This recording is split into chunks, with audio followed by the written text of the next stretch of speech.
The fat, lying, contradictory sack of shit named Matt Rhule is at it again, making media runs, talking shit about my Carolina Panthers. And we're here to talk about him right after this. From the foe, you dig?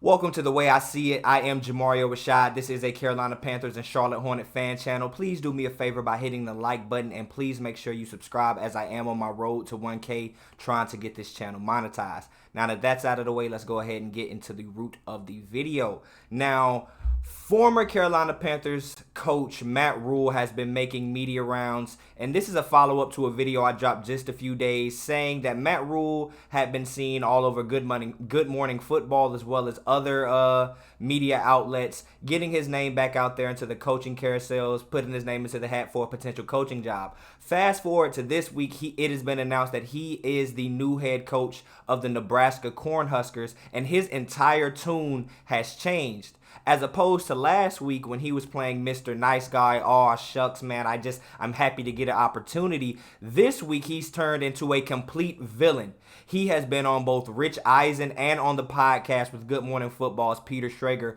talking absolute shit about his time with the Carolina Panthers. And what I want to point out is just how contradictory he sounds in the two of these videos. So I'm going to play a sound and then I'm going to come back and react to it. Now go ahead and listen to what he had to say when he was on with Rich Eisen. No, because there was really no one that, I shouldn't say that. Justin Fields is playing really well. And Mac Jones is someone that I have a lot of respect for. But, sometimes articles come out after you get fired and say, well, because he got drafted in front of us. And, I wasn't the GM. I didn't make the picks. I had a lot of input. I worked with two great guys in Marty Hurdy and Scott Fitterer. But I think when you look at the three first-round draft picks that we had, Derek Brown, J.C. Horn, and Ike Ekwonu, I think they're all future Pro Bowlers. So, there's some really good quarterbacks that went before us. Would have loved to have one of those guys, but they weren't there. And Mac is a really good player for New England. Justin's running wild right now, so you can maybe look back at those. But I love the guys that we drafted, and I just think in time that they're going to be great NFL players.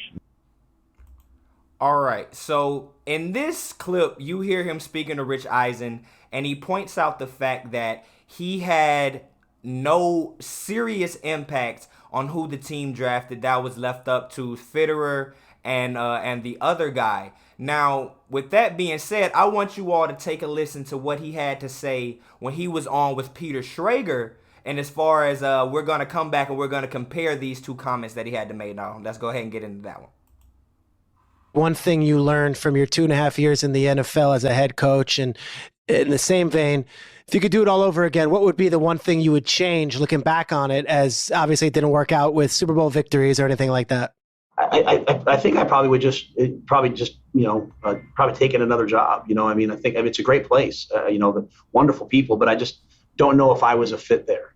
At the end of the day, we talked about, hey, we're going to have a 4-year plan, a 5-year plan. If you tell me, hey, we got a 2-year plan, then I'm going to go sign a bunch of free agents and do it. So, what was a 4-year plan became a 2-year and 5-game plan real quick. And interesting. It's not about, hey, and I'm not angry about it. No. At the end of the day, I understand. But if it's going to be that quick, then we're going to sign some more free agents. We're going to go make the blockbuster trade. We're going to do those things. I think the trajectory that we were on was correct. It was to have a team that next year could maybe make a big trade that could, and I think you see the signs of it right now. When they play well on offense, they win. There's a good defense there. And I give Steve all the credit. I give the coaches all the credit, but I'm part of that building process. Yeah. So had that just stayed for maybe through this year and maybe made the big free agent signing this year to get them over the top, I think that the Panthers could win the NFC South for years to come. And all right, so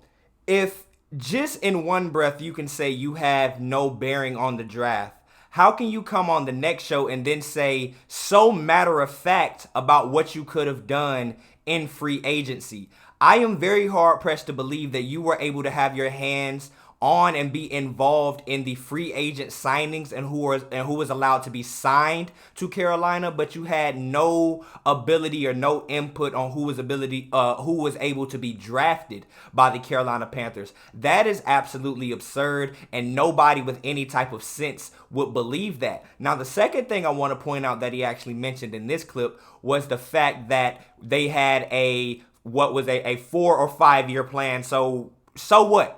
So does that mean that you just get to dilly-dally along and halfway through it, you're supposed to still be coaching a shitty team? Now, if we had a 4 or 5 year plan and we were nearly 2.5 years into it, that means that the plan should be halfway through executed. That means that we shouldn't be going out there on the field and getting our asses whooped game in and game out. So if you want to throw excuses out there, you need to do a little bit better than that. I need to hear a lot more accountability. Just like I mentioned in my video last week when you were on Good Morning Football, when you were asked a softball question about what you could have done better as a coach during your time here with the Carolina Panthers, you then chose to say or take the runaround answer and give an intellectualized response, wanting to say, oh, I just wish I could have built better relationships. Oh, I just wish I would have talked to the guys. I would have been more free. Who gives a damn, man?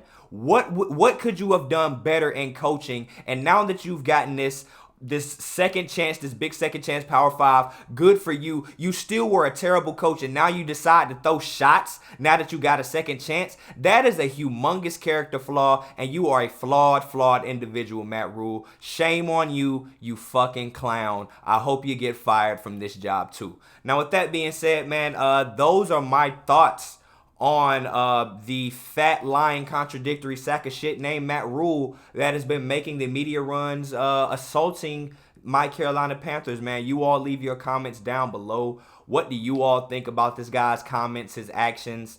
What do you think about all of this stuff, man? Make sure you leave a like, a comment.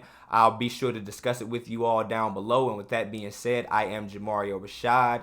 This is the way I see it, and I'm out. Peace.